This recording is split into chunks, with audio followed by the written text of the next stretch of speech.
Bom dia, seja bem-vindo. Estamos a começar mais um episódio desta série de entrevistas no âmbito dos 50 anos da independência de Cabo Verde. O nosso convidado de hoje é o economista Paulino Dias, é consultor, docente e uma das vozes mais escutadas e respeitadas no debate sobre o desenvolvimento em Cabo Verde, natural de Santo Antão, com formação no Brasil, em Portugal também, e agora doutorando no Ghana. Tem uma visão moldada por experiências diversas e um olhar de dentro sobre a evolução económica do arquipélago. Foi administrador da Caixa Económica, liderou a IFH, passou pela Shell e desde 2010 dirige a PD Consult, onde tem acompanhado de perto planos estratégicos, reformas e políticas públicas em setores-chave. Convidamos o Paulino Dias para esta conversa porque os 50 anos da independência pedem mais do que memória, pedem análise. Queremos compreender com ele as grandes linhas de continuidade e de ruptura do modelo económico cabo-verdiano, da planificação central à liberalização, das privatizações à economia azul, dos discursos de transformação à realidade das pequenas e médias empresas. Paulino Dias, bom dia, obrigado pela disponibilidade. Vamos começar naturalmente pelo início, pelo começo deste percurso de Cabo Verde. O arquipélago adotou no imediato pós-independência um modelo de economia planificada, de inspiração, diria, socialista, com centralização do poder económico no Estado. Como é que o Paulino interpreta esta opção do ponto de vista do contexto histórico? Até que ponto era uma escolha ideológica, estratégica ou inevitável, tendo em conta os constrangimentos da transição e também da herança colonial? Muito bom dia, Carlos Santos. Muito obrigado pelo convite. É um prazer e uma honra estar aqui a conversar contigo sobre este tema, até porque a minha geração é um bocado resultado das políticas públicas que vêm sendo implementados desde então. Nós que nascemos imediatamente depois da independência, portanto, acabamos por sentir na pele, pelo bem e pelo menos bem, as diversas políticas públicas que foram sendo implementadas. Relativamente à questão que se coloca, eu diria que houve uma mistura. Só para precisar, o Paulino, por altura da independência, nasceu depois. Eu nasci um ano depois da independência. Muito bem. Pronto, mas sou filho da independência. É a geração da independência, sim senhor. Portanto, eu diria que houve uma mistura de, sim, alguma opção ideológica, que advém um bocado da gênese do próprio PAIGC de então, mas com um pragmatismo muito forte. Com um pragmatismo bastante forte. Não chegou a ser um Estado socialista puro, em que a iniciativa privada não é aceita, não é tolerada. Nós continuamos a ter atores privados, continuamos a ter comerciantes, continuamos a ter empresários, continuamos a ter propriedade privada.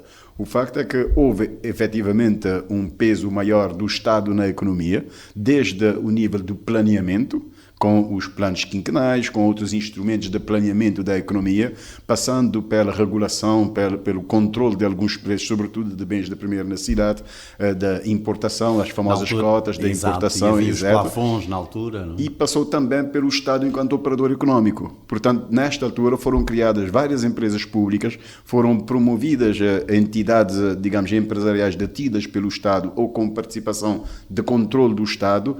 Por isso é que eu diria que houve um mix, alguma influência ideológica nesta opção, mas com um sentido muito forte de pragmatismo. Portanto, o Estado tornou-se não apenas planificador, mas também o maior empregador, produtor e distribuidor. Criaram-se empresas públicas em todos os setores, desde as pescas à aviação, e instituiu-se o controle de preços e monopólio do comércio externo. Este hiperestatismo contribuiu para estabilizar o país nos primeiros anos ou, pelo contrário, travou o ressurgimento de uma economia de iniciativa privada, tendo bloqueado também o empreendedorismo? Qual é que é a sua leitura sobre isso? Eu diria que os impactos são mix. Há uma espécie de mix. Houve vantagens evidentes, e eu dou-lhe um exemplo. A estabilização de preços em todo o território nacional, sobretudo por via de três mecanismos. A regulação de preço, a criação da EMPA, que assegurou a distribuição em todo o território nacional, e a promoção das cooperativas de consumo. E isso foi extremamente importante, primeiro para melhorar a qualidade de vida das pessoas, enquanto mecanismo de proteção social. Não devemos nos esquecer que um dos discursos que legitimou a luta pela independência é o discurso contra a fome. É a promessa de que com a independência ninguém morreria de fome. De garantir a segurança alimentar. E há um evento que acontece em 1977, que acontece uma grande seca. Portanto, para a legitimidade do regime, efetivamente ninguém poderia morrer de fome.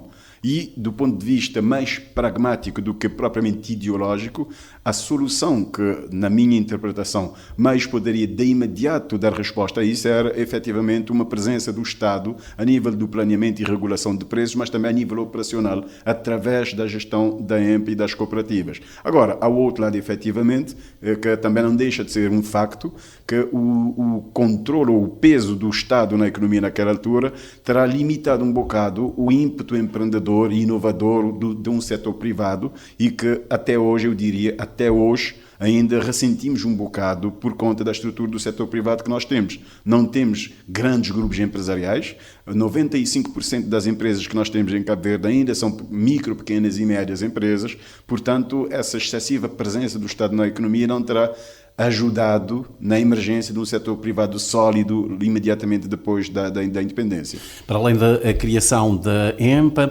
houve também uma estratégia, uma medida importante que foi tomada logo nos primeiros anos de independência, que foi converter as ajudas alimentares, portanto, gerando receitas que iam para um Fundo Nacional de Desenvolvimento. Portanto, há aqui uma engenharia que, dizia-me há dias o antigo Ministro da Economia, Osvaldo Lopes da Silva, que tiveram alguma dificuldade em convencer, digamos, os doadores da bondade dessa medida. Eu diria que terá sido uma das medidas de política mais acertadas em termos de gestão da ajuda pública ao desenvolvimento, que hoje é estudada como um dos exemplos bem-sucedidos da gestão da ajuda pública ao desenvolvimento.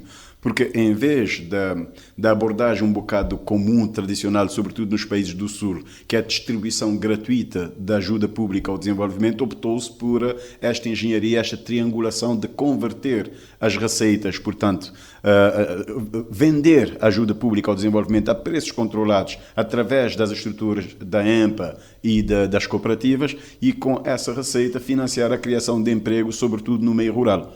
Era uma forma também até de evitar o assistencialismo. Exatamente. Não apenas matou-se uns 3 coelhos com uma cajadada, evitou-se, até certo ponto, não de todo, evitou-se um bocado a cultura da dependência do assistencialismo, promoveu-se a criação de empregos com mais dignidade, sobretudo no meio rural, dizia, mas também isso acabou por financiar a infraestruturação, sobretudo no meio rural.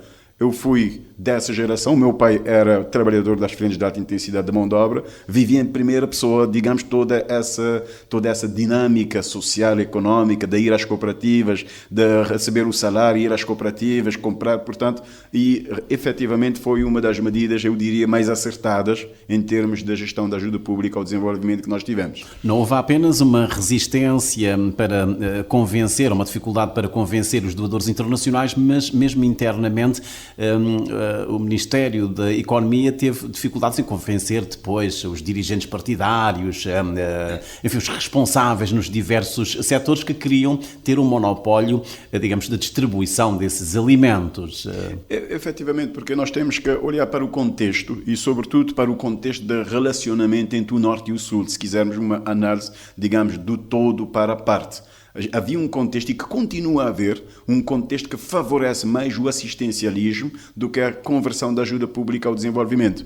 O discurso, as narrativas que são utilizadas, que eram utilizadas então, sobretudo no contexto da Guerra Fria, por isso é que temos que contextualizar um bocado todas essas tensões, mas, repito, continua a existir. Há uma narrativa muito mais favorável ao doar, ao dar, do que efetivamente ao ganhar, através do trabalho. Portanto, eu imagino que não terá realmente sido fácil, digamos, a validação política e sociológica desta opção da política económica. Mas é o próprio ministro, na altura, Osvaldo Lopes da Silva, que veio dizer agora e reconhecer em entrevista ao Graciano Nascimento que a EMPA depois depara-se com uma crise de crescimento, acaba por bloquear também o pequeno comércio, o comércio retalhista. Não sei se partilha dessa ideia, o que naturalmente irá depois desembocar no esgotamento dessa entidade. Naturalmente,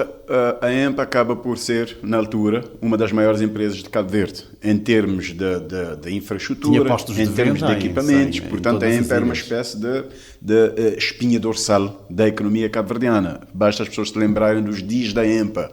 Em Ribeira Grande, eu me lembro dos dias da EMPA, que eram os dias em que todos os comerciantes, portanto, deslocavam-se à Ponte do Sol para abastecerem-se na EMPA. Mas depois, o contexto de encerramento da EMPA precisa ainda ser aprofundado, mas eu diria que há um conjunto de fatores que contribuem para isto. Há uma mudança clara em termos de orientação política, portanto, após 1991 há uma mudança de visão do então governo relativamente à liberalização, à desestatização da economia. Este, para mim, terá sido o fator determinante.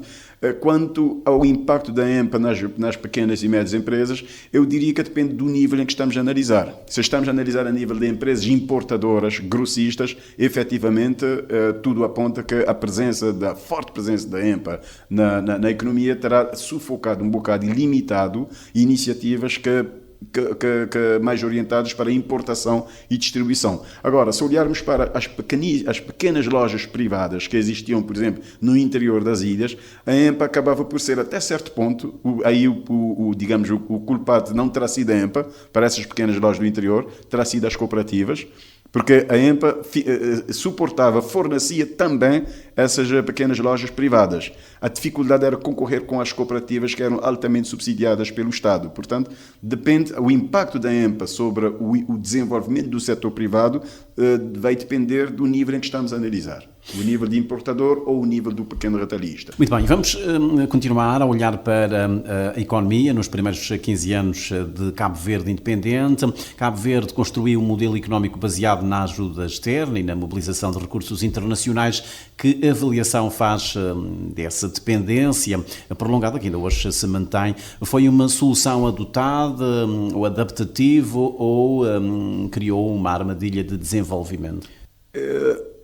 Muitos analistas, inclusive o próprio Banco Mundial, num dos seus últimos relatórios, chama a atenção que, e utilizando a sua expressão muito bem conseguida, acabamos por cair efetivamente numa armadilha de desenvolvimento.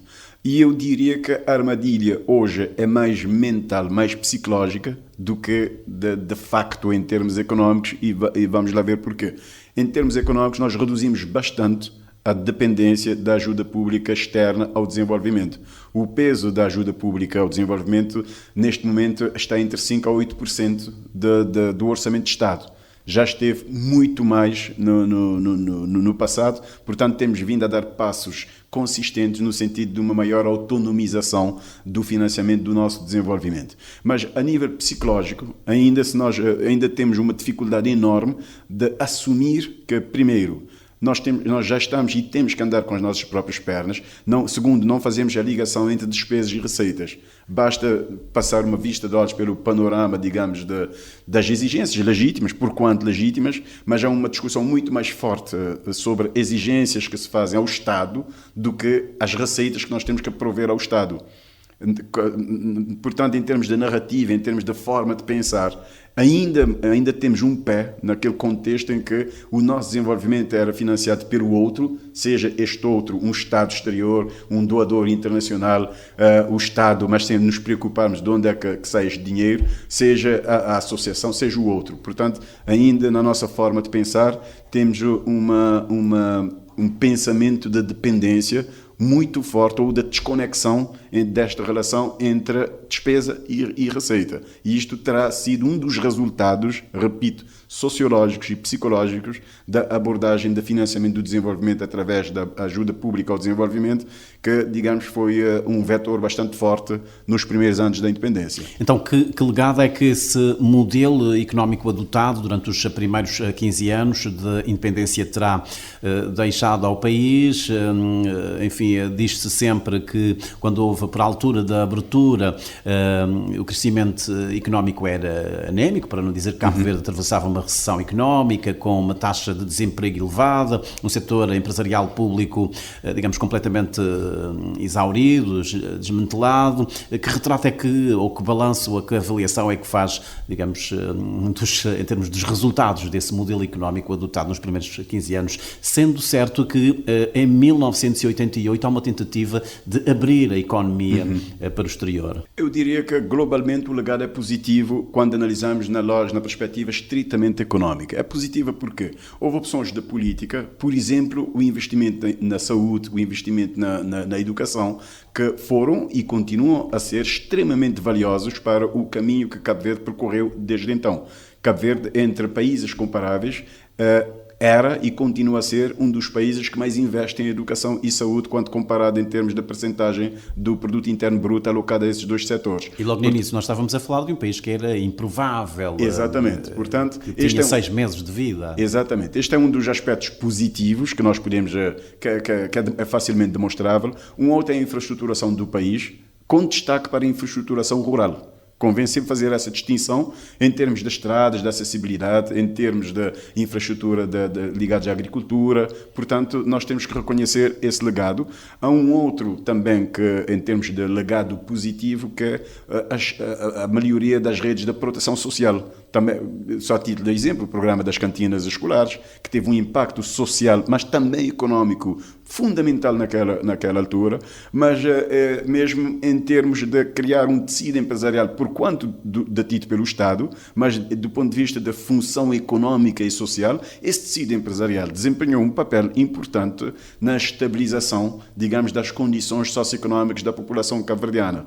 A esse aspecto, esse legado, esses dois legados que eu destacaria como menos bons, que eu já referi há pouco. Primeiro, limitação da margem de manobra para a emergência de um setor privado mais denso, mais forte, que pudesse depois a seguir o percurso.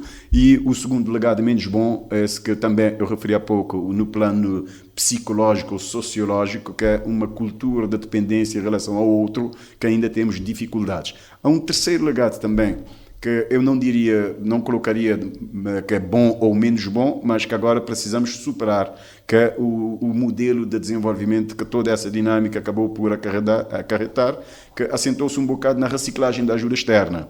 E isso, claro que conjugado com outros fatores ao longo do tempo, seria injusto acreditar isso apenas aos 15 anos da independência, mas o modelo de crescimento económico que nós temos já está claramente esgotado. E isso consta, aliás, de relatórios do Banco Mundial e de alertas feitos por economistas já há algum tempo, e que precisamos nos libertar um pouco desse modelo, ou substancialmente, não um pouco, substancialmente desse modelo. Paulino, nos anos 90, Cabo Verde entra na era da liberalização económica e das reformas estruturais. O país naturalmente foi apoiado, suportado em termos das políticas públicas pelo FMI, também pelo Banco Mundial.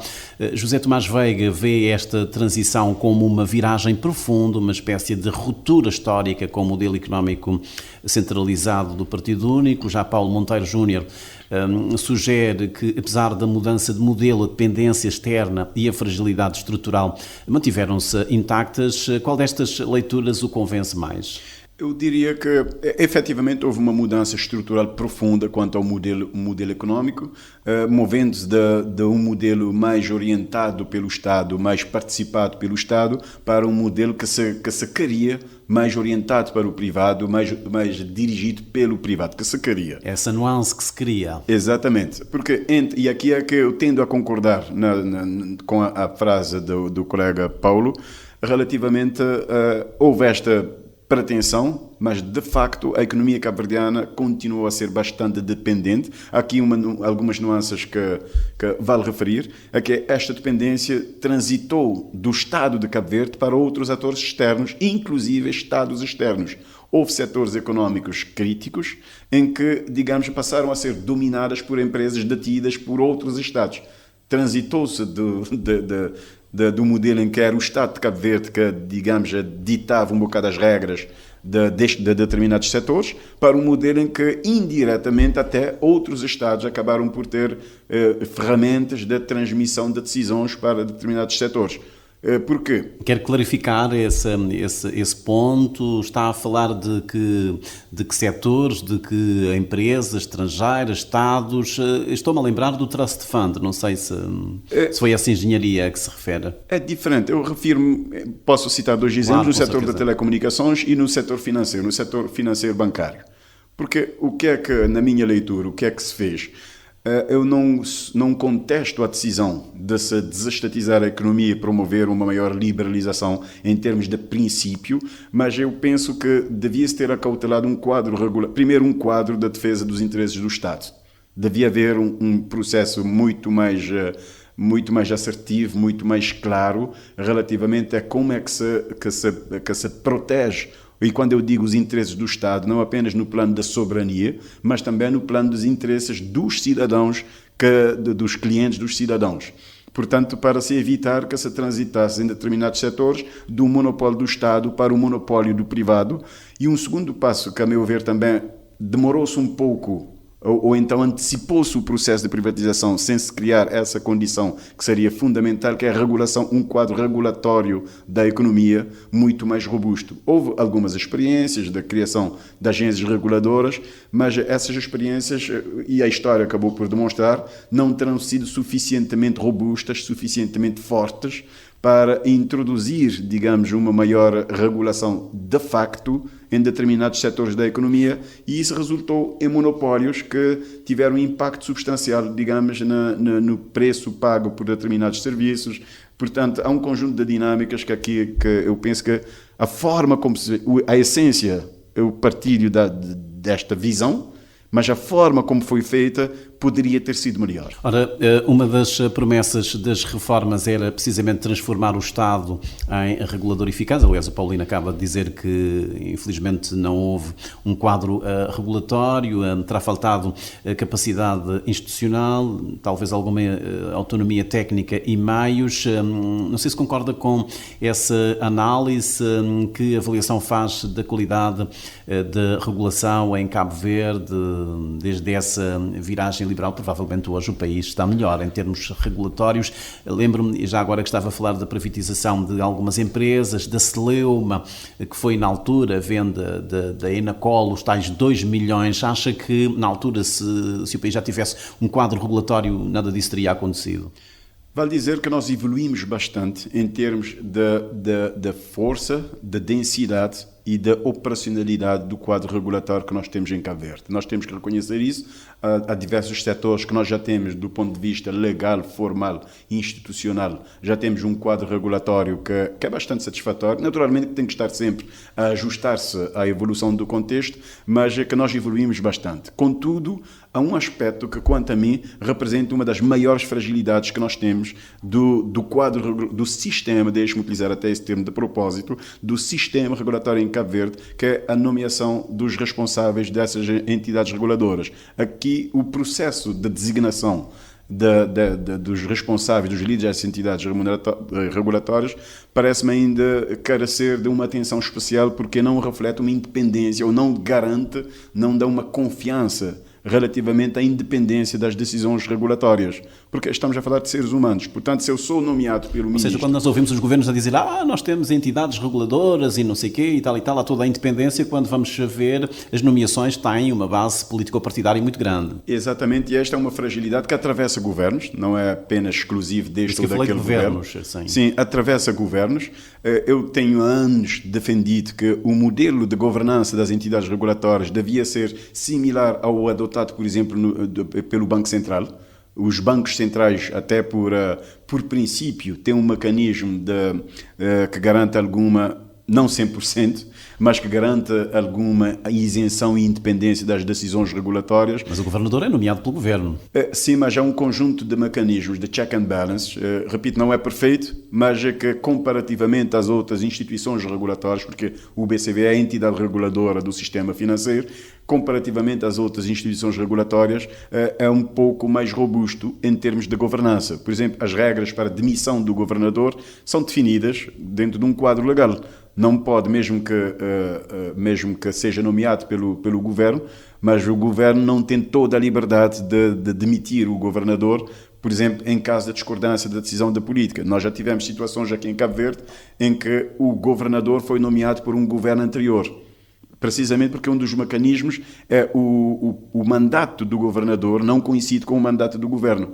E é uma razão técnica porque é que dessa montagem, precisamente para garantir uma continuidade da supervisão bancária e da regulação do sistema financeiro. Portanto, perpassa os governos. Perpassa os governos. O atual ministro de Finanças, o Dr. Olavo, foi governador do BCV durante os 2 primeiros anos do mandato do PICV. Mesmo que o PICV o quisesse tirar de lá, legalmente não tinha como. Também tivemos o inverso. Creio que foi o Dr. João Serra, que também foi governador do BCV durante os primeiros 2 anos do mandato do MPD. E isso demonstra, digamos, um nível de solidez em termos de governança do BCV enquanto entidade reguladora que nós ainda não temos na regulação dos outros setores. E isso, quanto a mim, é uma fragilidade que precisa ser discutida. As entidades reguladoras têm de ter uma governança suficientemente robusta para lhes garantir liberdade de tomar decisões, mesmo quando essas decisões vão contra os interesses do próprio governo. Muito bem, continuamos a olhar para o desenvolvimento económico ou pelas políticas económicas na década de 90. Um dos dilemas dessa fase foi a tensão entre as exigências dos credores internacionais, disciplina fiscal, contenção salarial, abertura comercial e as necessidades internas do país, nomeadamente a criação de emprego, o combate à pobreza e o investimento social. Até que ponto essas exigências condicionaram a política económica dos governos de Carlos Veiga? Eu diria... Lembrando que nós tivemos um programa de ajustamento estrutural do FMI. Eu diria que um país com a estrutura económica de Cabo Verde e o percurso de Cabo Verde dificilmente consegue se libertar totalmente, digamos, desses condicionalismos, muitas vezes. Eu não vou utilizar a expressão impostas, mas sugeridas por essas instituições 50 anos depois ainda não nos libertamos desses condicionalismos? Ainda não, porque essas instituições ainda continuam a ser um financiador importante da economia cabo-verdiana. Ainda através de créditos concessionários, por exemplo, da parte do Banco Mundial, através até da assistência técnica, de programas de ajustamento, como o que referiu há pouco no que diz respeito à FMI. Portanto, ainda estruturalmente temos algum grau de dependência dessas instituições. Repito, quer no plano financeiro, quer no plano técnico, quer até no plano de credibilidade externa. Quando eu digo credibilidade externa, é um ativo que muitas vezes não consideramos. Quando nos sujeitamos a análises técnicas dessas instituições, seguindo o mesmo modelo, o mesmo padrão que é utilizado na análise de outros países, isso nos permite uma comparabilidade em termos da performance de Cabo Verde relativamente a outros países, quando eu refiro à credibilidade é neste sentido. Portanto, ainda temos um nível de dependência dessas instituições que confere a essas instituições algum tipo de poder, digamos assim, ou vou suavizar, de poder de influenciação das políticas internas. Há vários mecanismos através dos quais isso acontece. Um dos mecanismos é o que eu costumo chamar o mecanismo da narrativa.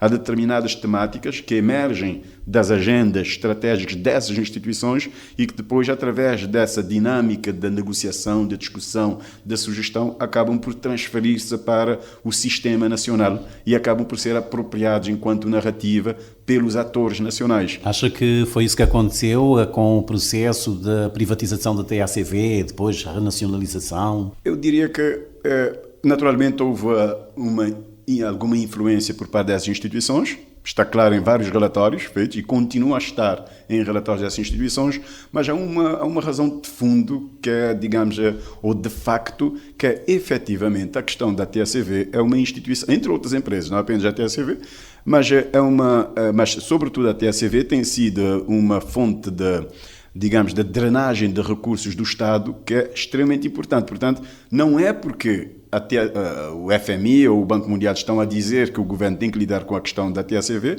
mas é o próprio processo, é a própria realidade dos factos que apela a que o governo efetivamente resolva o problema da TACV, porque acaba há muitos anos que consome muitos recursos do Estado, vale dizer, dos nossos impostos. Lembro-me de declarações da Ministra das Finanças no governo de José Maria Neves, Cristina de Barto, que dizia que a TACV não poderia continuar ligada ao tubinho dos dinheiros públicos. Esse tubinho continua ligado ainda? Não, agora não é um tubinho, agora é um tubão. Porque se antigamente, e isso com base em números que estão disponíveis, embora falta-nos um bocado de informações que, a meu ver, deviam ser disponibilizadas. Por exemplo, há anos que os cabo-verdianos não sabem, não têm acesso a relatórios de conta da TACV. E isso, do ponto de vista até de uma empresa pública que está a ser financiada pelos nossos impostos, coloca-se questões até de direito de acesso à informação. Mas pelas informações que são públicas, e há duas informações que são públicas, primeiro, o processo de transferência dos passivos da TACV no quadro do processo de reestruturação conduzido pelos islandeses, houve uma transferência de 13 milhões de contos que saíram do balanço da então TACV e passaram para uma empresa detida, a Newco. A Newco é um saco onde puseram as dívidas da TACV para ser paga pelo Estado. O Estado somos nós, portanto, essa dívida está ou vai ser paga por todos os contribuintes cabo-verdianos e é bom que todos nós tenhamos consciência disso. Só por conta disso eu penso que temos direito de ter mais informações sobre este processo. Há um segundo mecanismo também que é público, que é o volume de avalos concedido pelo Tesouro à TACV. Não tenho o número preciso neste momento, mas ultrapassa milhões de contos já. Temos também que ter consciência do que é um avalo. Um avalo é o Estado a dizer a um banco: pode emprestar dinheiro a esta empresa, porque se essa empresa não pagar, o Estado vou pagar. E isso significa uma transferência de risco. E, repito, o Estado não é uma entidade abstrata. O Estado somos nós. Alguém é de pagar. Esse alguém somos nós, os contribuintes.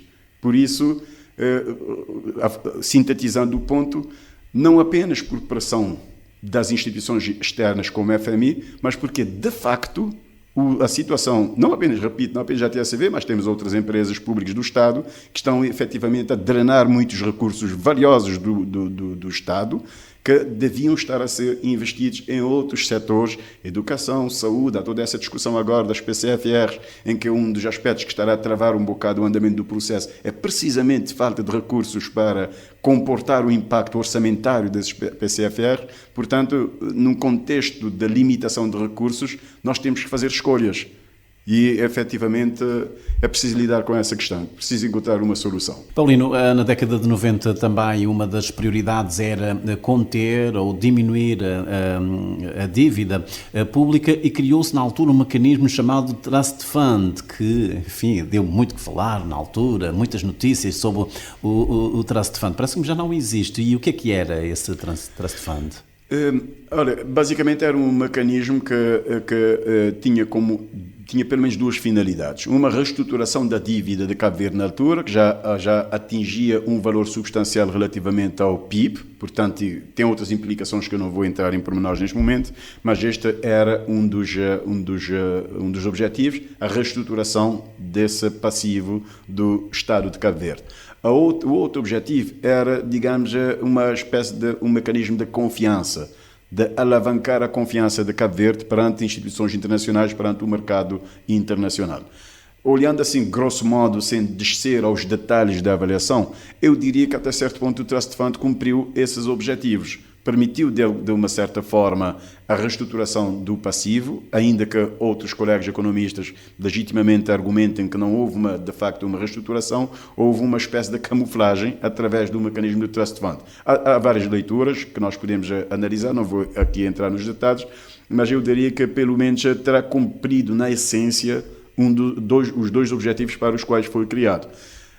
Alguma dúvida emerge do processo de transformação recente do Trust Fund num outro mecanismo. Em agora, títulos consolidados, enfim, já ouvia o Ministro das Finanças a falar sobre isso. Em que é que se transformou o Trust Fund?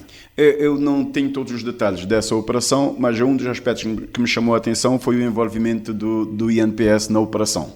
Numa fase posterior, não o envolvimento em si, porque o INPS Depois criou-se um fundo soberano, não é? Sim. Essa montagem eventualmente careceria de análises um pouco mais aprofundadas. Relativamente ao INPS, não o facto do INPS entrar até certo ponto, como financiador um bocado desta operação de reestruturação, mas o processo como isso ocorre e que levanta uma outra questão, que é a independência do INPS em termos de gestão dos seus recursos.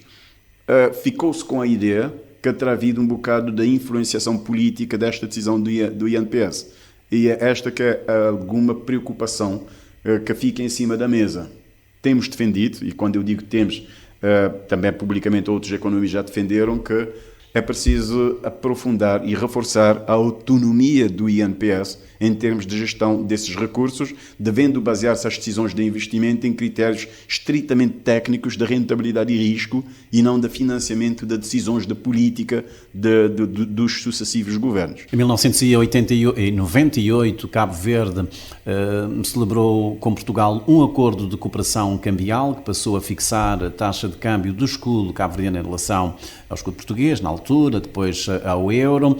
Este acordo é visto por muitos como um pilar de estabilidade macroeconómica do país, mas também como uma âncora que limita a flexibilidade da política monetária e a competitividade externa da economia. Não sei se quer falar um bocadinho sobre esse acordo, que importância em termos macroeconómicos teve ou continua a ter esse acordo de cooperação cambial com Portugal. Olhando globalmente para os resultados históricos desse acordo, eu diria que terá sido também uma das medidas da política mais acertadas durante esse período entre 1991 e 2000, portanto, da Segunda República. Este acordo surgiu na altura que Gualberto de Rosário era Ministro da Coordenação Económica, ou não? Exatamente. Se olharmos para... Ele foi um dos grandes arquitetos deste acordo e vale aqui publicamente reconhecer. Eu diria que, olhando para os resultados, globalmente os resultados são favoráveis, quer em termos de projeção de estabilidade, e isso é importante por várias ordens de fatores, entre as quais a atração do investimento direto externo. Vale notar que a principal fonte de investimento direto externo é a Europa, aqui em Cabo Verde.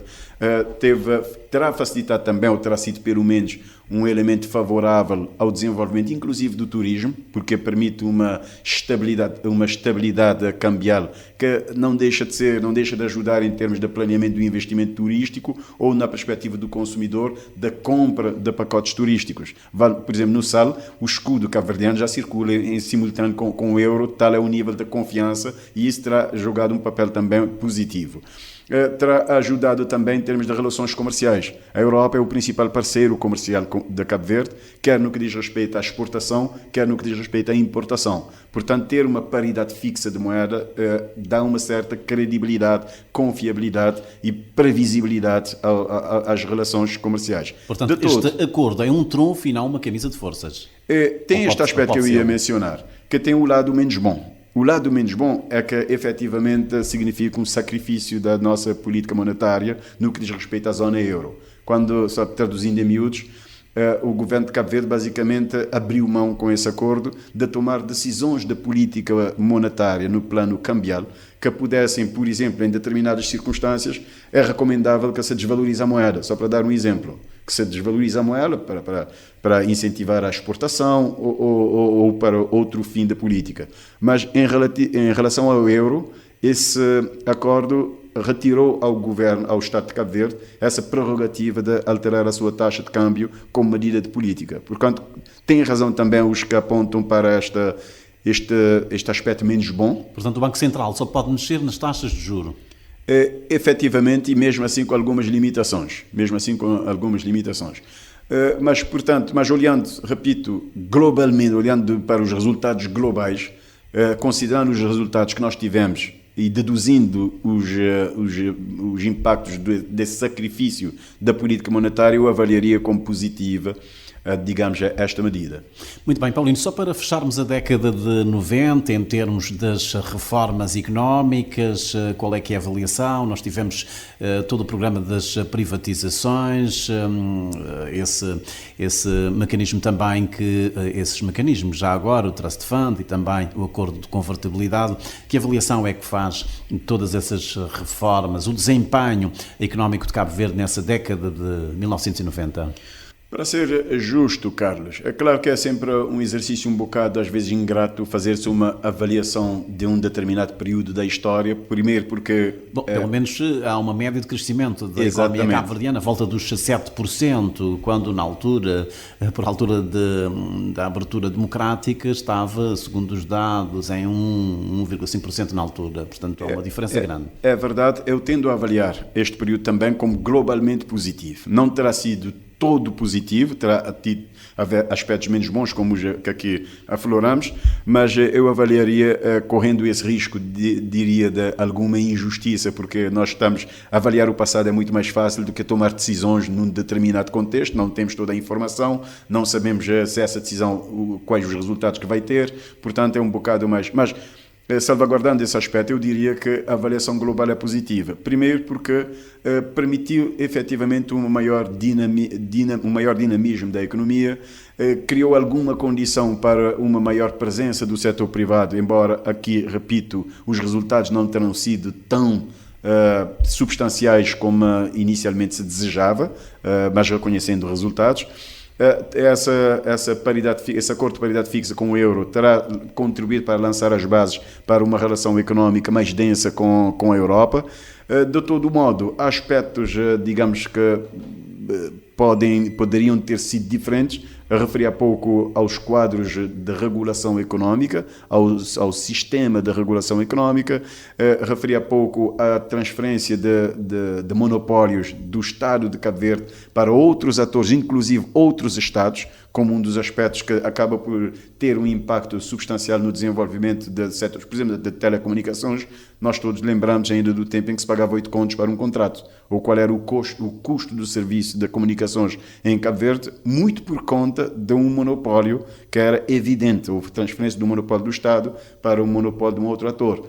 Portanto, houve esses aspectos menos bons que acabam por ser penalizados nas eleições de 2001. Porque há todo um contexto económico, naturalmente, que influencia também as escolhas dos cidadãos. A partir de 2003, com a governação de José Maria Neves, começou em 2001, Cabo Verde passou a adotar um discurso mais voltado para a transformação estrutural da economia, ancorado na criação de um hub de serviços, surge o conceito de plataforma e a proposta em clusters estratégicos como turismo, os transportes, as tecnologias de informação, a economia marítima e, mais recentemente, a economia criativa. Esta nova abordagem é formalizada na tal Agenda de Transformação, Cabo Verde, país de desenvolvimento sustentável.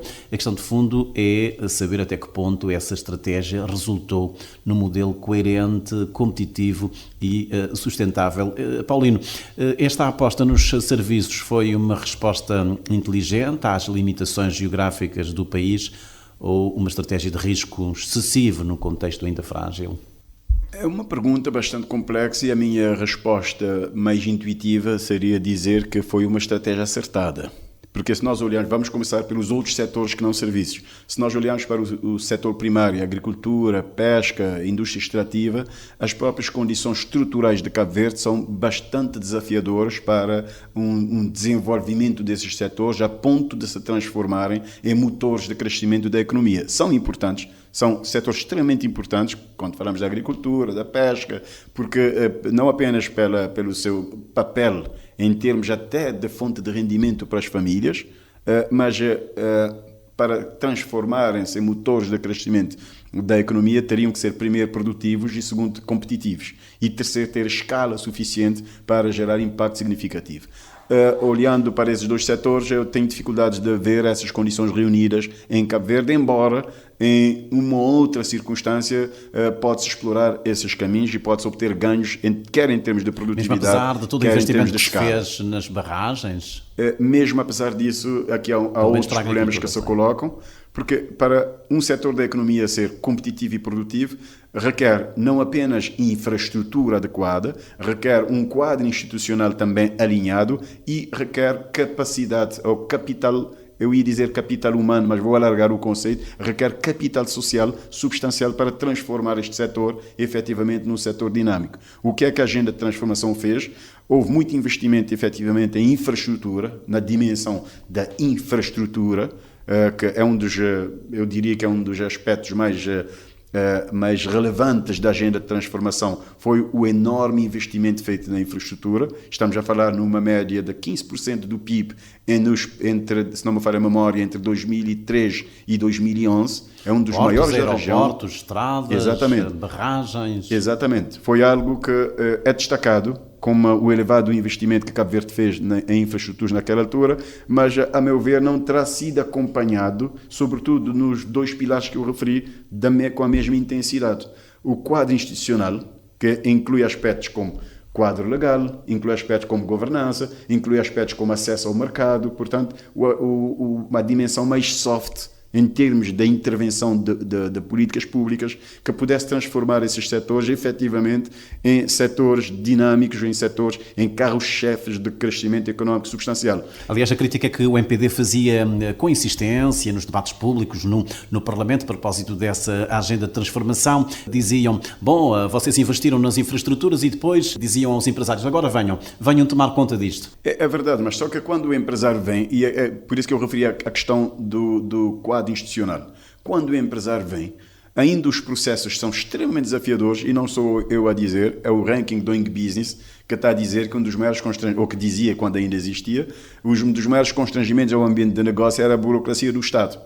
Portanto, quando eu referi há pouco que é preciso investimento na infraestrutura, quadro institucional e capital social, são os três pilares que podem transformar um determinado setor em carro-chefe da economia, terá eventualmente faltado essa componente da quadro legal e institucional, que inclui processos, procedimentos, forma de trabalhar. Repare que nós ouvimos há muitos anos o conceito de reforma do Estado.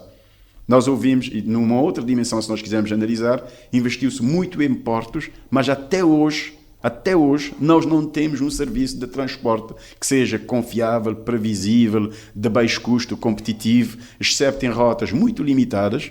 Portanto, o soft não foi trabalhado ou não obteve os resultados com a mesma intensidade. Daí que, voltando à pergunta que deu origem a essa troca aqui, houve sim investimento. Repito, o setor primário e secundário. O primário, apesar do investimento em infraestrutura, não reuniu ainda as condições de ser carro-chefe. O setor secundário, há muito poucas indústrias em Cabo Verde, é globalmente competitivo. E isso é um aspecto fundamental porque nós não temos mercado.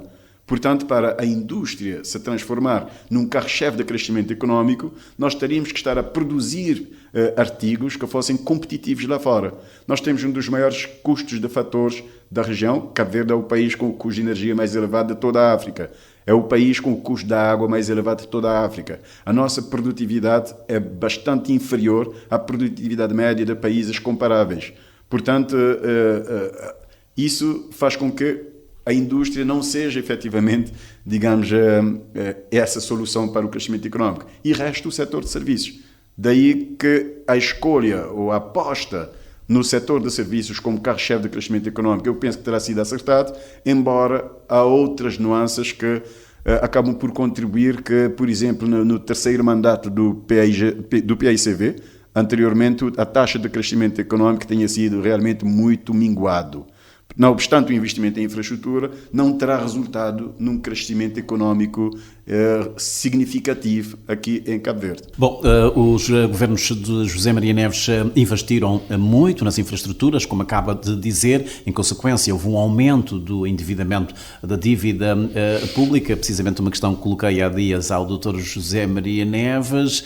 E pronto, ele dizia-me que e reconhecia que era preciso, de facto, todo esse investimento e o país era obrigado, se calhar, ou tinha que aproveitar as janelas de oportunidade, os financiamentos, os empréstimos concessionais. De resto, nós passamos a vida a ouvir a Ministra das Finanças, Cristina Duarte, a dizer que Cabo Verde tinha que aproveitar essa janela de oportunidade. A verdade é que a dívida disparou.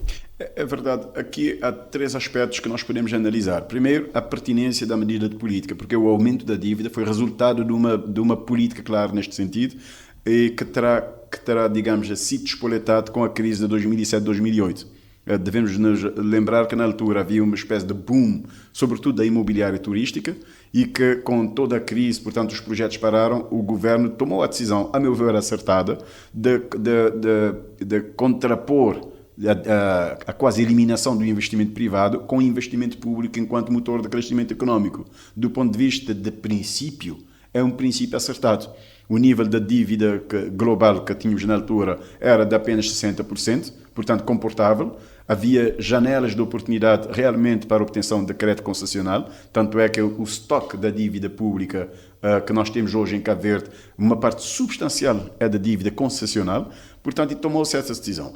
O segundo e o terceiro aspecto, que a meu ver agora não poderiam ter sido melhores, é primeiro na qualidade do investimento feito. Houve investimentos que foram feitos na altura que, olhando-se numa perspectiva histórica, não terão resultado de facto numa contribuição significativa para o crescimento económico. Por exemplo? Portanto, algumas das estradas, algumas infraestruturas que foram feitas, eu não vou citar de pormenor porque é preciso ter análises um pouco mais detalhadas, mas olhando para os dados globais, claramente, muito desse investimento não resultou em crescimento económico. Portanto, podemos fazer essa correlação. Tem-se falado muito na circular da praia. É um dos investimentos que, quando olhamos em termos de impacto, temos alguma dificuldade de perceber esta relação. Há um terceiro aspecto Mas também. houve investimentos nos aeroportos, 4 aeroportos internacionais, o que naturalmente hoje permite repensar o turismo, dar um salto ao nível do turismo. Efetivamente. Se não tivesse sido feito esse investimento. Na questão dos aeroportos, eu não levanto muita questão sobre isso, precisamente por causa do que acabou de referir.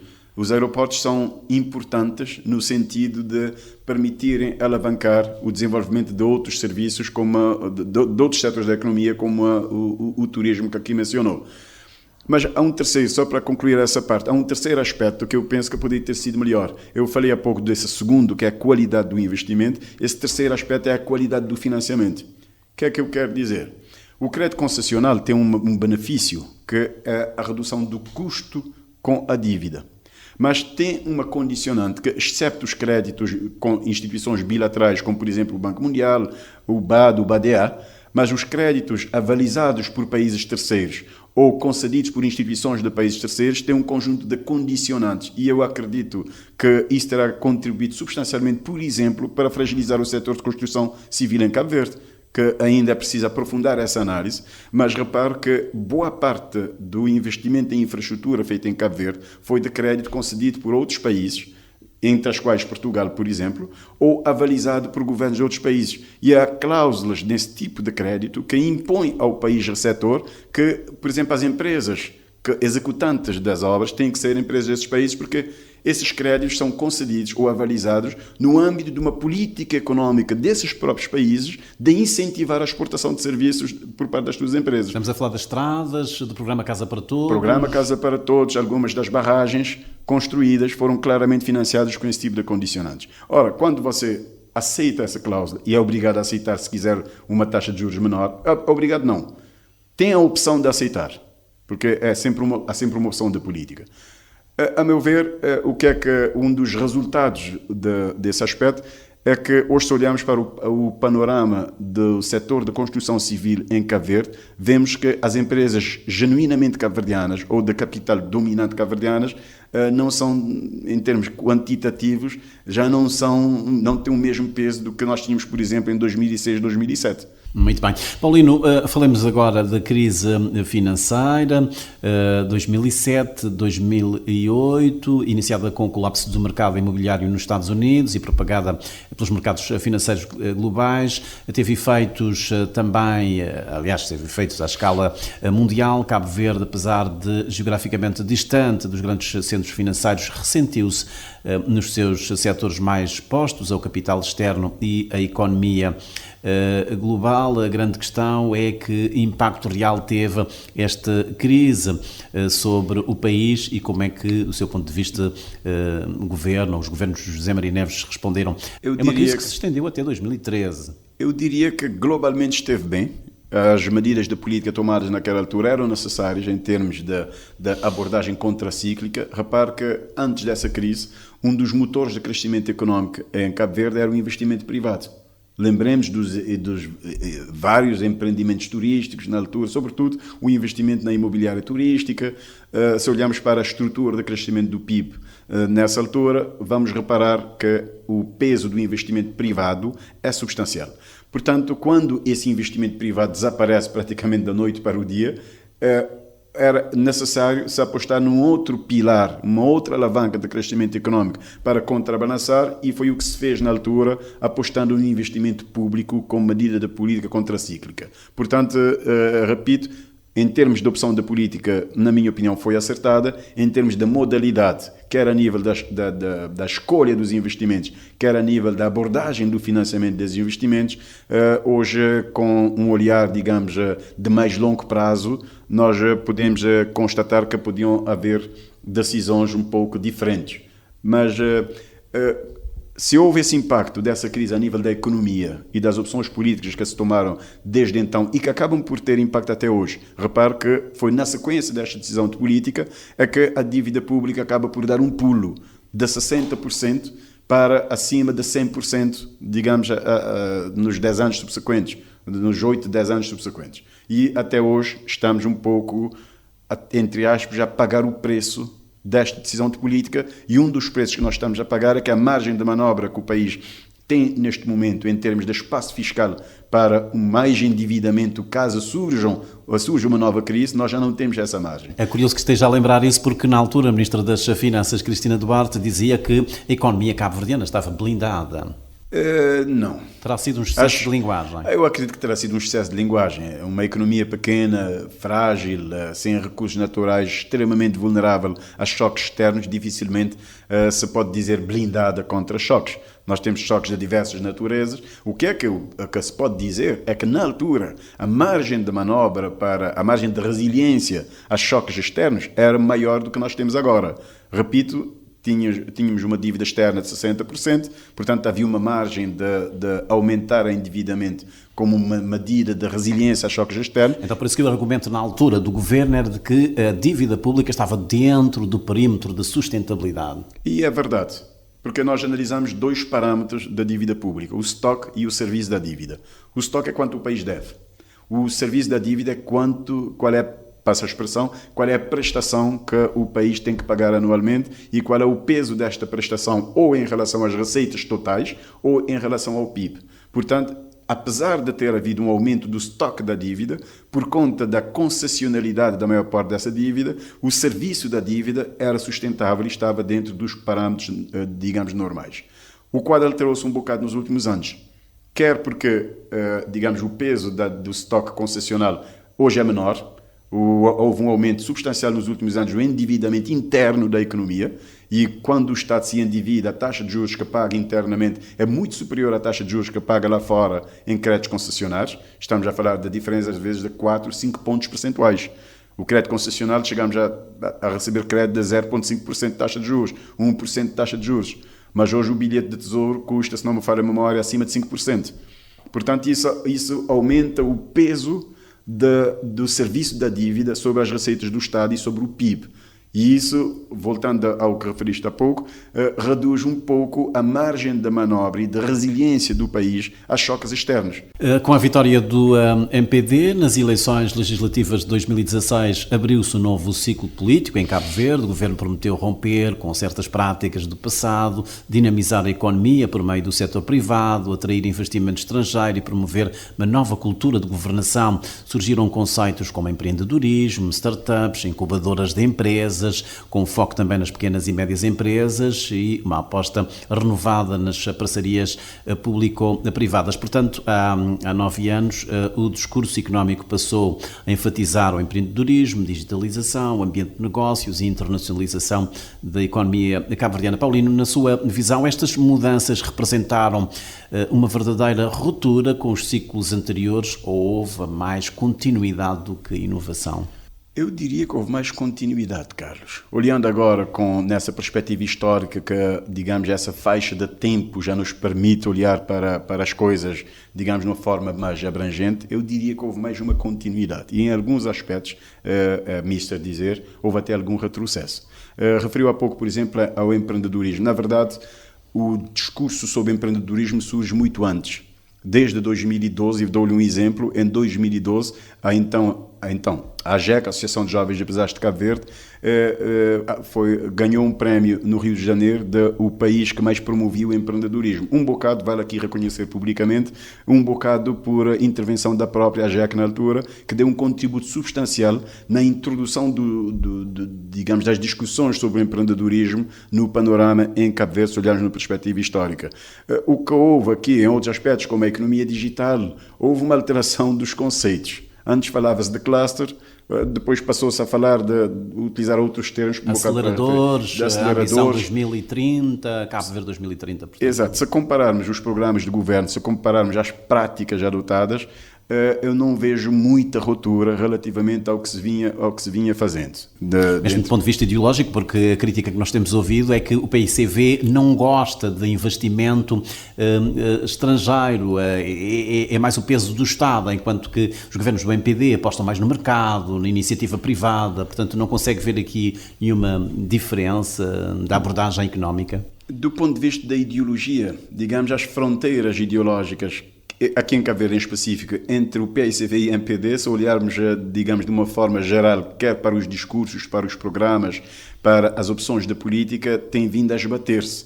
Portanto, eu tenho dificuldades em ver diferenças ideológicas substanciais no plano da economia, diferenças ideológicas substanciais, por exemplo, relativamente ao peso do Estado na economia e ao papel do setor privado. Se formos analisar os discursos desde 2001, só para citar um pouco em que houve essa alternância de governo, não há diferenças substanciais. Praticamente todos esses partidos defendem uma menor presença do Estado, defendem teoricamente, defendem o setor privado, defendem o mercado e tomaram decisões consistentes com essa perspectiva. Uma outra diferença poderá estar na operacionalização dessas políticas. Mesmo a questão social, das políticas sociais. Por exemplo, o MPD, que é percebido um bocado como um partido da centro-direita, mas tem tomado medidas da política social mais parecidas com partidos da centro-esquerda. Daí o que eu referi há pouco, que eu tenho dificuldades hoje em olhar diferenças ideológicas muito claras entre esses dois partidos. O que diferencia, digamos, eu diria que é mais a eficiência de governação. Até que ponto as decisões que tomam são eficientes do ponto de vista de resultados, de impacto. É mais nessa perspectiva que hoje eu analiso, digamos, as diferenças entre os partidos. Quem é que consegue melhores resultados com menor uso de recursos? Saiu recentemente o relatório do Banco Mundial. Para não esquecer também que aconteceu a Covid-19. Há instantes nós estávamos a falar da crise financeira e económica de 2007-2008, portanto o governo de José Maria Neves. Agora Ulisses Correia e Silva também teve que enfrentar essa crise sanitária. Exato. Com impactos sociais e económicos de monta. E isso até reforça o que eu referi há pouco. Eu tenho dito e eu volto a dizer, a forma como o governo lidou com a crise da Covid-19 foi bastante positiva, foi bastante célere, bastante rápida e dentro dos limites do país que nós temos, o resultado foi favorável. Repare que tomaram-se decisões da política, sobretudo mais do campo social. Quando eu referi-me há pouco que o MPD tomou medidas de política, digamos, mais parecidas com partidos da esquerda do que da direita, eu tinha em mente a forma como reagiu à Covid, em que foram tomadas medidas no campo da proteção social, proteção do emprego, o rendimento social de inclusão e outros mecanismos que foram aprovados e implementados naquela altura, que ajudaram a suavizar o impacto da Covid-19. Mas houve também medidas para as empresas, as linhas de crédito, as moratórias. Exatamente. Portanto, a forma como o governo reagiu a esta crise também é globalmente positiva. Concorda com o Primeiro-Ministro quando diz que é a pior crise desde 1975 que o país já enfrentou? É difícil comparar crises porque os recursos existentes também são diferentes, portanto, comparar crises apenas em termos de impacto é um exercício um bocado complexo. Mas eu diria que sim, houve esta crise, é inegável. O governo, sim, tomou um conjunto de medidas da política que, a meu ver, tiveram este resultado positivo em termos de suavizar um bocado o impacto da Covid, quer no plano económico, quer no plano sanitário, quer no plano social. A implementação de algumas dessas medidas poderia, em alguns aspectos, ser diferente em termos de eficiência, em termos de alocação, até em termos de transparência, onde é que os recursos foram aplicados, como foram aplicados. Mas o que eu já não concordo é que se continue a utilizar a Covid como uma justificativa para o desempenho de Cabo Verde em determinados indicadores, porque em termos factuais já não se sustenta. Agora não é só Covid. Agora já não é só Covid. Guerra entre a Rússia e a Ucrânia também. Historicamente, Cabo Verde... Tem problemas nas cadeias de distribuição. Historicamente, Cabo Verde sempre esteve exposto a crises externas. Daí que eu discordei há pouco da afirmação da então Ministra de Finanças de que Cabo Verde estava blindado a crises. Cabo Verde é um país, há 500 anos nós somos vulneráveis a crises externas. A olhar para a história, vemos que ciclicamente algumas das crises têm intensidade e abrangência maior ou menor, mas nós somos e continuaremos a ser um país, eu diria, eternamente sujeito a crises. O que diferencia a forma como nós lidamos com as crises, como nós aprendemos com as crises. Já para não falar internamente das secas, não é? Exatamente. Mas vem aqui as mudanças climáticas, que hoje estamos a falar ainda um bocado no plano dos discursos, mas as mudanças climáticas já são uma realidade. Cabo Verde é altamente vulnerável aos efeitos das mudanças climáticas. E são efeitos, repito, podem ser de baixa intensidade, mas que têm uma profundidade muito forte. Portanto, aqui, um dos aspectos que nós temos que olhar para os governos é precisamente a sua habilidade em lidar com crises. E temos que ser justos. Ao longo já que estamos a falar de 50 anos da independência, desde da nossa independência, tivemos sucessivas crises e, com maior ou menor eficácia, os sucessivos governos lidaram com as crises. O governo de Pedro Pires teve também que enfrentar, aliás, surge nesse contexto da crise petrolífera da década de 70. Combinada com, digamos, a falta de chuva, a grande seca de 1977. Porque Cabo Verde, quando ascende à independência, o país passava ou vivia o 8º ano consecutivo de seca. Exatamente. Portanto, os nossos governos, ao fim e ao cabo, vou até utilizar uma expressão um pouco mais forte mas para vincar a ideia, têm sido governos de gestão de crises. O que os diferencia é a eficiência, a eficácia, a capacidade de aprendizagem com as crises. E esta é uma parte que eu penso que nos tem faltado um pouco. Não de todo, mas nós podíamos ser mais perspicazes em termos de aprender com as crises e aproveitar as crises também para reformas que se fazem hoje cada vez mais necessárias. Nós ainda continuamos muitas vezes a olhar para Cabo Verde com um olhar que está ultrapassado relativamente ao contexto que nós vivemos.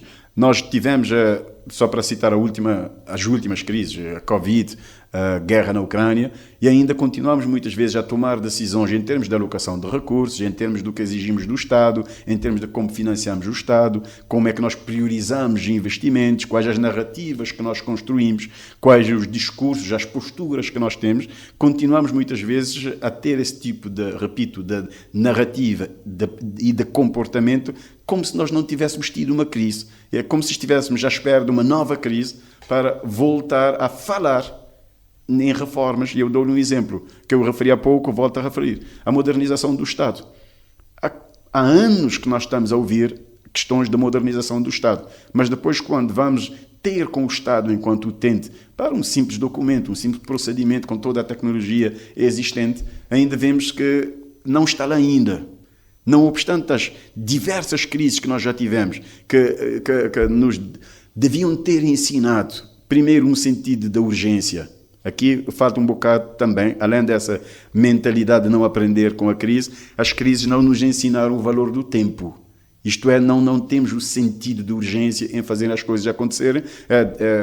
Passa um pouco o efeito da crise, ou a percepção do efeito da crise, e rapidamente esquecemos as lições que nós devíamos ter tomado, e esta é uma das fragilidades que nós temos tido com os sucessivos governos desde a nossa independência. A semelhança do que fizemos em relação aos governos ou aos períodos de governação, que balanço, que avaliação também é que faz o Paulino em relação ao legado, ao desempenho deste governo na frente económica, desde logo a taxa de crescimento da economia, que parece-me que, pelo menos para as projeções avaliações mais recentes, 5,5%, mas a média é de 7%. E depois há a crítica também dos partidos da oposição. Sim, a economia está a crescer, mas não há desenvolvimento, não há rendimentos, as condições de vida das famílias cabo-verdianas continuam ainda a marcar passo. Quando olha para este troço, digamos assim, do país, em termos de governação, que avaliação é que faz das medidas, dos resultados, das políticas? Não o sentimento, a avaliação é mista, Carlos. Eu apontaria 3 aspectos positivos. Um deles, o que eu referi há pouco, a forma como o governo geriu a crise da Covid, quanto a mim, salvaguardando o que eu referi há pouco em termos do como, da forma, da operacionalização dessas políticas, mas globalmente o resultado é favorável e eu destacaria este como um dos aspectos positivos da governação deste período. Um segundo aspecto positivo, que é mais consequência, mas já vou descascar um pouco isso, é o crescimento económico. Efetivamente, o crescimento da economia ao longo deste período, em média, tem sido superior ao dos 10 anos anteriores, para uma questão metodológica da comparação.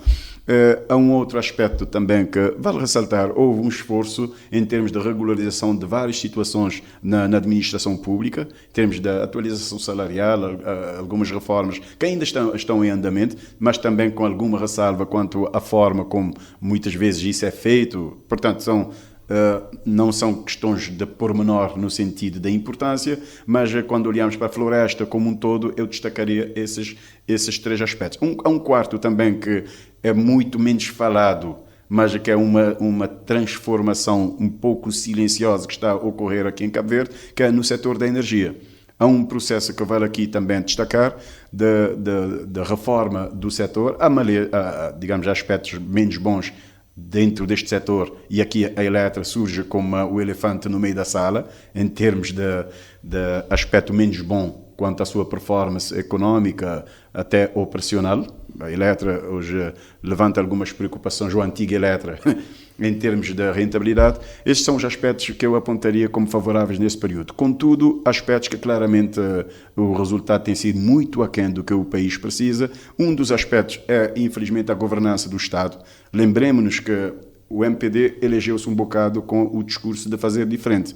E um dos aspectos que, na altura, anunciava e prometia fazer diferente é, por exemplo, a partidarização do Estado. Nós tivemos claramente um agravamento desta partidarização do Estado, e isso tem outras implicações que eu não vou detalhar agora, porque estamos a falar mais de economia, mas eu aponto este caso porque, por exemplo, no desempenho das empresas do setor empresarial do Estado, o próprio Banco Mundial já chamou a atenção para as questões de governança dessas empresas e de como a escolha dos gestores é feita, e quando uma instituição como o Banco Mundial coloca isso no relatório, nós temos que saber ler nas entrelinhas.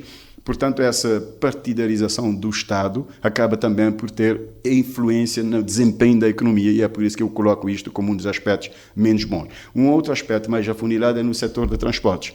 Claramente nós regredimos, quer em termos de transporte aéreo, quer em termos de transporte marítimo.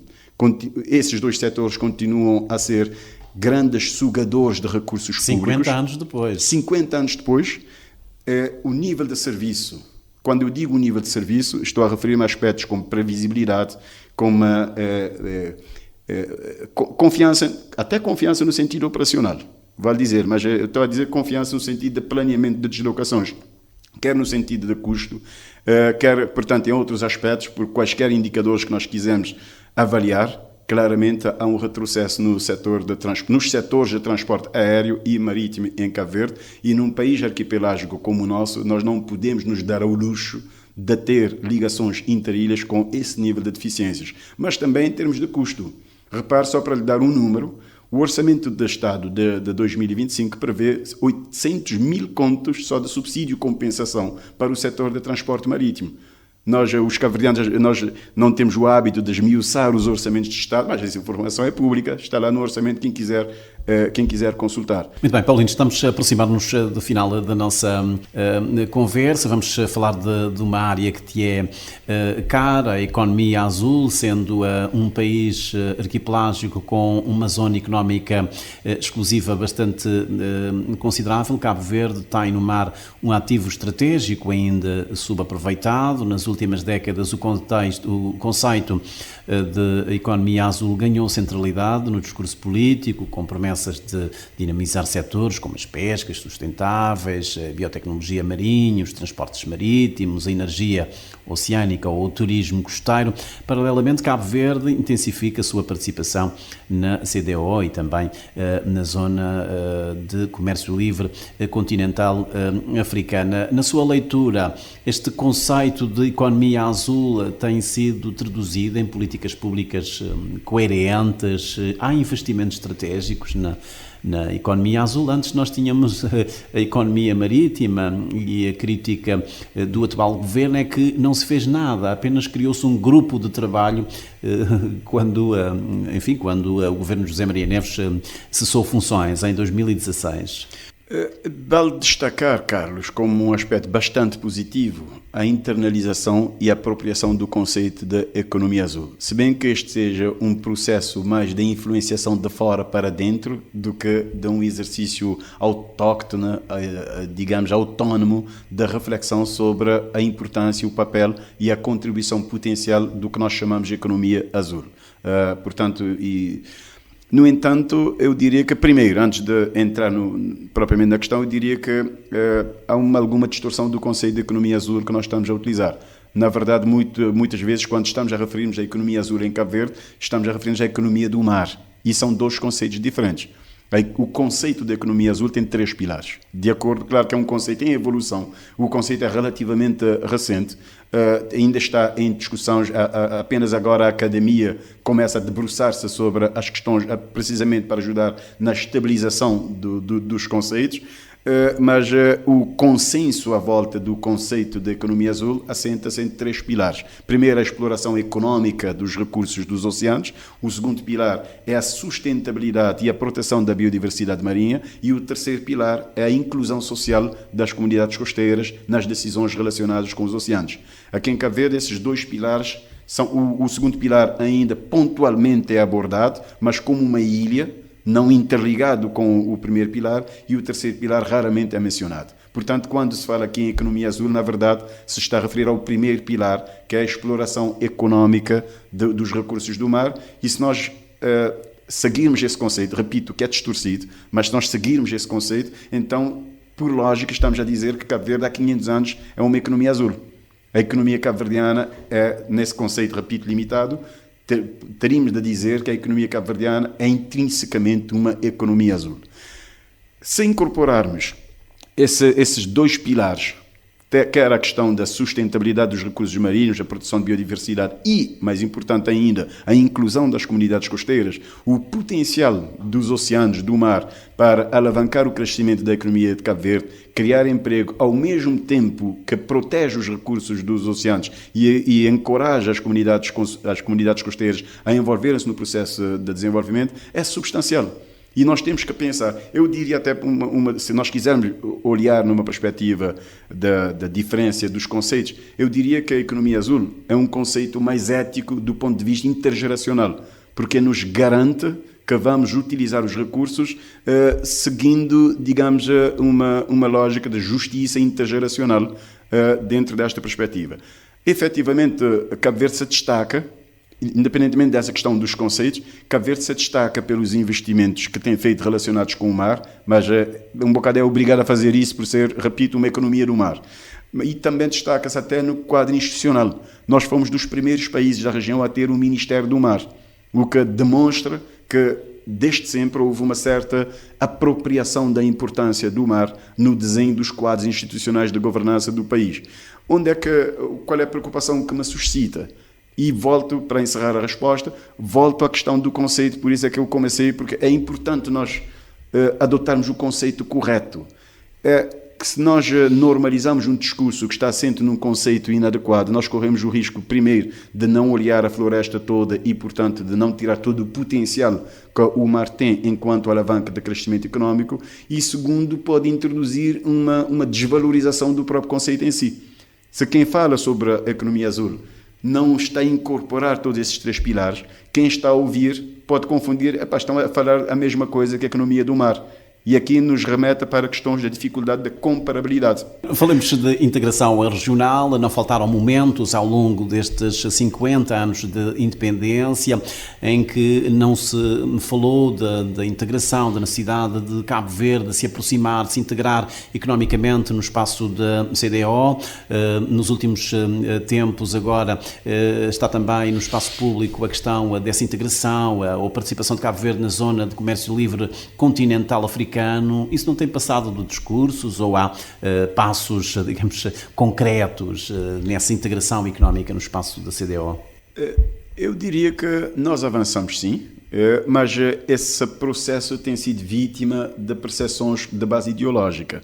Deixe-me fazer esta afirmação um bocado forte, quer a favor, quer contra.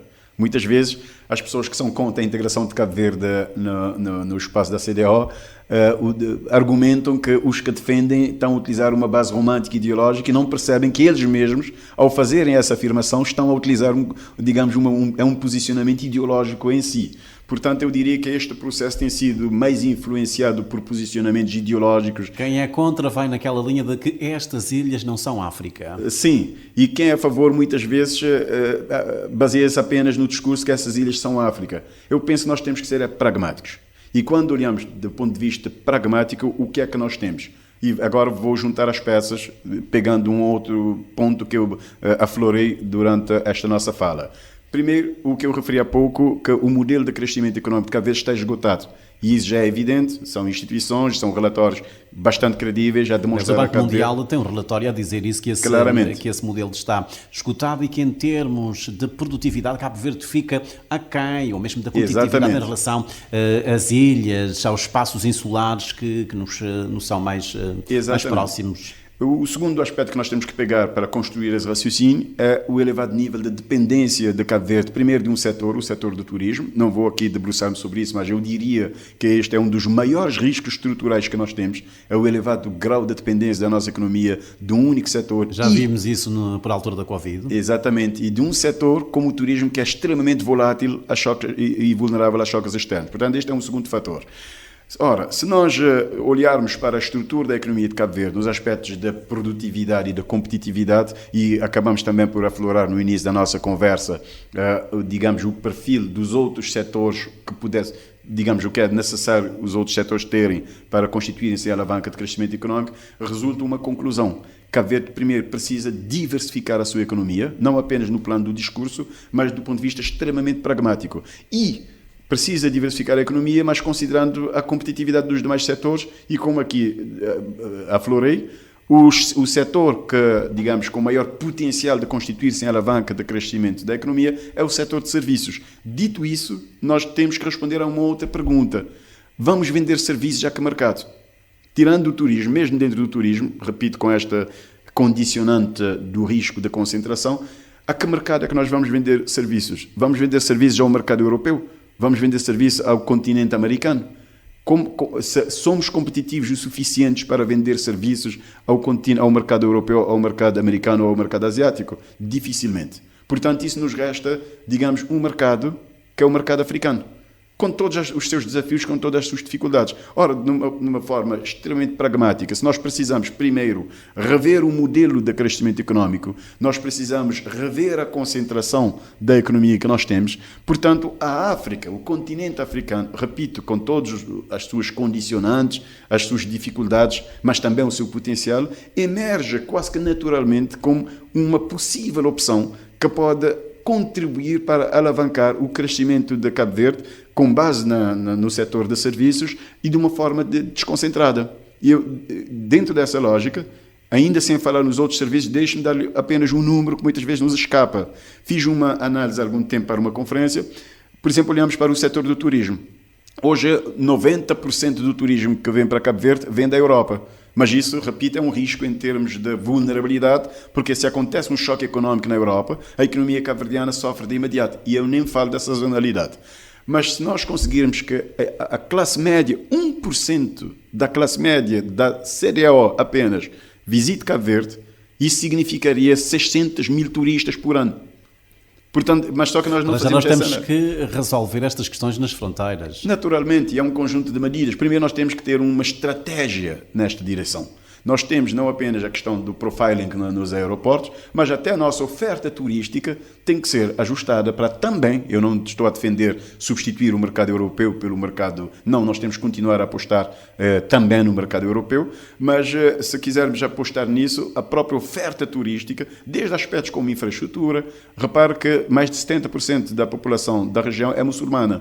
Portanto, a nossa oferta turística deve ser adaptada também a este mercado. Mas o que eu quero aqui sublinhar é que há um potencial. A integração de Cabo Verde na CDAO e na África como um todo deve ser olhada não numa perspectiva ideológica, mas numa perspectiva pragmática. A África como uma possível fonte de crescimento económico de Cabo Verde. Hoje as relações comerciais com a África representam menos de 2% do comércio externo de Cabo Verde, portanto o potencial de crescimento é substancial. Há desafios, mas é substancial, e é nessa perspectiva que nós devemos olhar para o continente e definir uma orientação até diplomática relativamente à nossa integração no continente. Vamos olhar para o futuro. Paulino, se fosses, a partir de amanhã, Primeiro-Ministro, Ministro das Finanças e da Economia, qual é que seriam as prioridades de Cabo Verde no setor económico para que Cabo Verde dê, de facto,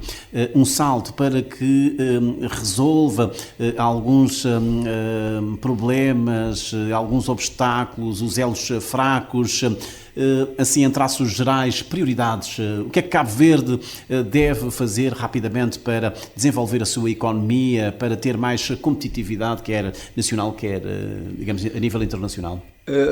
Carlos, eu apostaria primeiro numa reforma do Estado. E quando eu me refiro à reforma do Estado, não apenas em termos da estrutura do Estado, e aqui já incluiria a questão da descentralização, desconcentração, reforço do municipalismo, estou a integrar tudo isso em termos de reforma do Estado, mas é extremamente importante... Paulino, ia avançar com a regionalização ou apenas o reforço do municipalismo, mais recursos, mais autonomia, mais competências? Devemos relançar o debate. Porque, naturalmente, há várias opções em cima da mesa, há vários interesses que nós temos que acautelar, há várias propostas relativamente qual é o modelo de descentralização e de concentração. Nós temos que considerar o papel da tecnologia. Por exemplo, a discussão que nós tínhamos há 5 anos, há 6 anos, há 10 anos relativamente a este tema, hoje tem que ser um pouco temperado com o que é que se pode fazer com a tecnologia atualmente existente para entregar melhor serviço público ao cidadão onde quer que esteja no território nacional. Portanto, há outras variáveis. Eu diria que o primeiro passo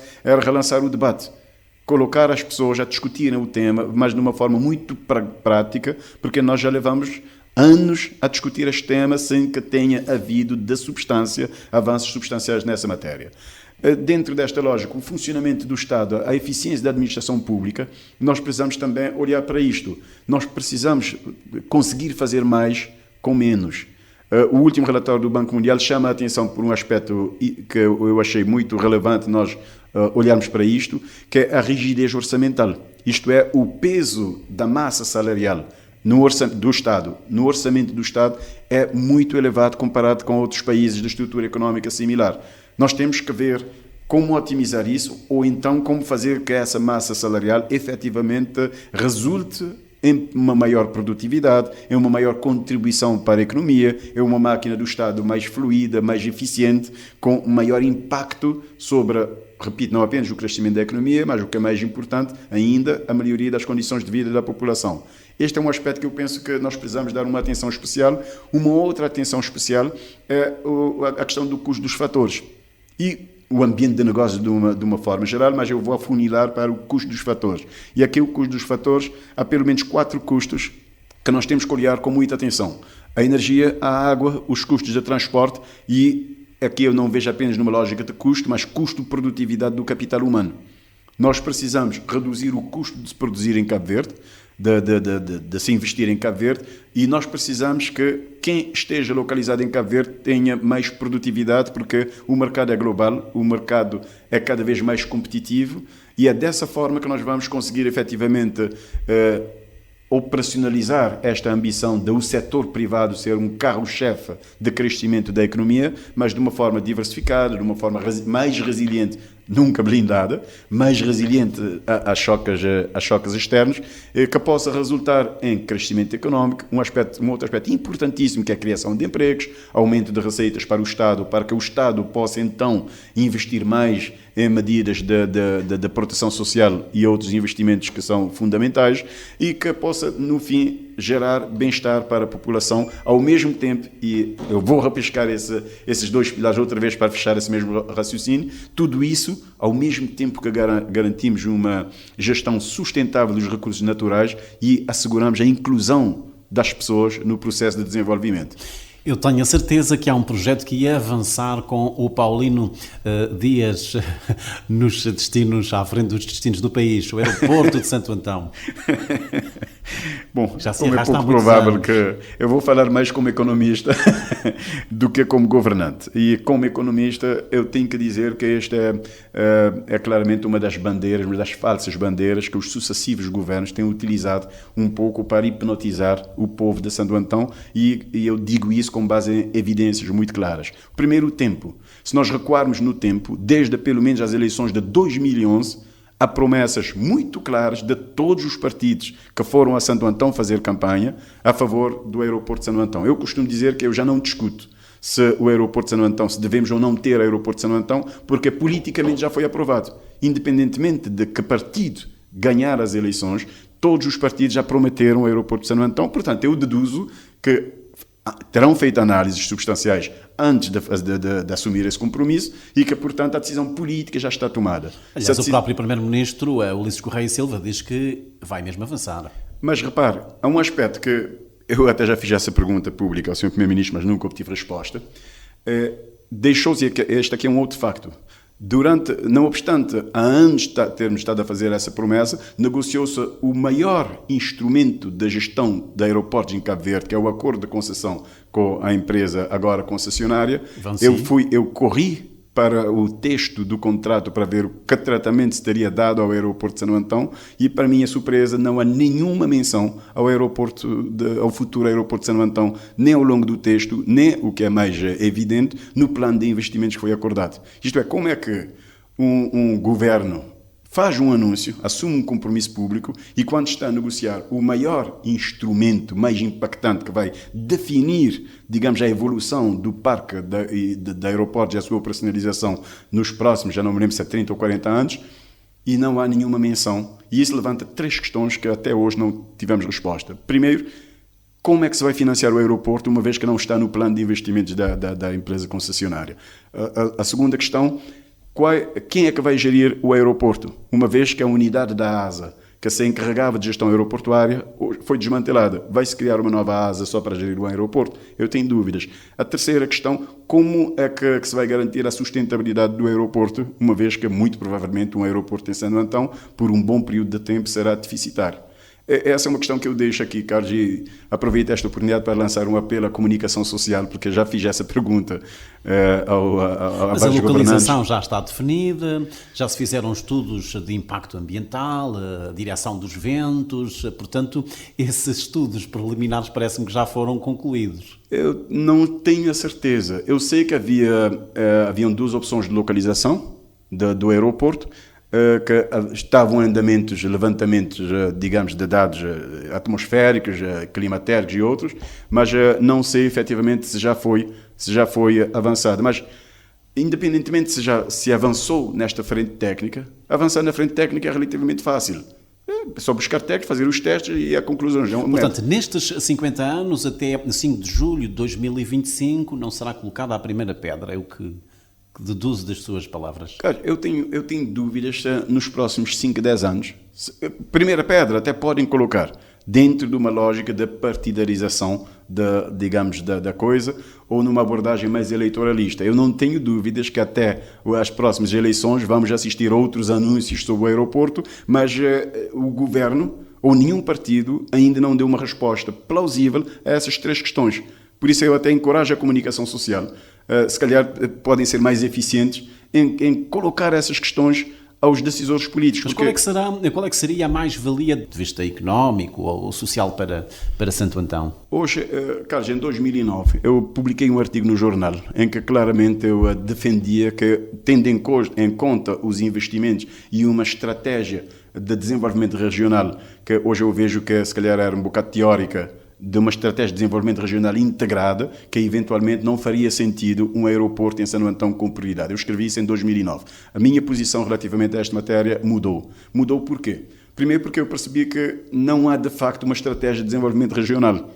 Há uma espécie de cada um puxar a brasa para a sua sardinha, que do ponto de vista económico não é eficiente. Não é eficiente. A região norte, eu penso que deve ser abordada numa perspectiva integrada, mas também nós temos que olhar, digamos, para o pragmatismo em termos de decisões da política. Se não há uma abordagem de facto regional integrada, então Santo Antão tem que ver o que é que precisa para o seu desenvolvimento. Um outro aspecto que influenciou esta minha mudança de posição é a evolução da situação social e económica de Santo Antão, particularmente a perda da população. Os dados do INE já apontavam, e o último censo veio reforçar esta ideia, que em 20 anos Santo Antão ia ou vai perder cerca de 1/3 da sua população. Agora, com a última onda da saída de jovens, a situação agravou substancialmente, o que significa que Santo Antão precisa urgentemente de uma estratégia de desenvolvimento suficientemente ambiciosa em termos de visão, em termos de impacto, mas sobretudo em termos de criação de emprego qualificado, não é qualquer tipo de emprego, porque os jovens santo-antonenses hoje têm um nível de escolaridade muito mais elevado do que nas ondas migratórias anteriores. Portanto, a ilha precisa urgentemente, eu diria até desesperadamente, de projetos que garantam a criação de emprego jovem local. E o aeroporto, hoje eu defendo que faz sim sentido um aeroporto em Santo Antão, e já escrevi sobre isso também, já enquanto economista participei em algumas discussões em que apresentei algumas propostas relativamente a esta matéria, mas esse aeroporto não pode ser visto de uma forma desgarrada. Tem que ser visto enquadrado numa estratégia de desenvolvimento de Santo Antão, alavancando o seu potencial. E um dos potenciais de Santo Antão, eu identifiquei 2. Um é o turismo de natureza de alto valor acrescentado, e o outro é a aposta em agricultura de nicho. Portanto, produtos de alto valor acrescentado, mas que não são produzidos em grande quantidade, porque em Santo Antão não temos condições naturais para uma agricultura, digamos, de massa, que aposta na quantidade. Com esses 2 pilares, e quando uma outra justificativa dos aeroportos pode ser até pode parecer um pouco ambiciosa, mas eu estou a pensar também neste público. Não é para voos interilhas, eu estou a pensar dos turistas que podem chegar lá com o seu avião privado, por exemplo. Quando falamos de turismo de alto valor acrescentado, estamos a pensar também nesse nicho que é extremamente importante. Portanto, sintetizando, eu continuo a acreditar, hoje acredito, que é importante um aeroporto em Santo Antão. 2, que esse aeroporto não pode ser visto de uma forma desgarrada, de uma estratégia de desenvolvimento de Santo Antão. 3, que efetivamente não tem havido seriedade dos sucessivos governos em termos de transformar compromissos que assumem, sobretudo em altura eleitoral, em decisões e medidas de política concreta, palpável, comprovável, que demonstre que efetivamente tem uma intenção concreta de dotar Santo Antão do aeroporto.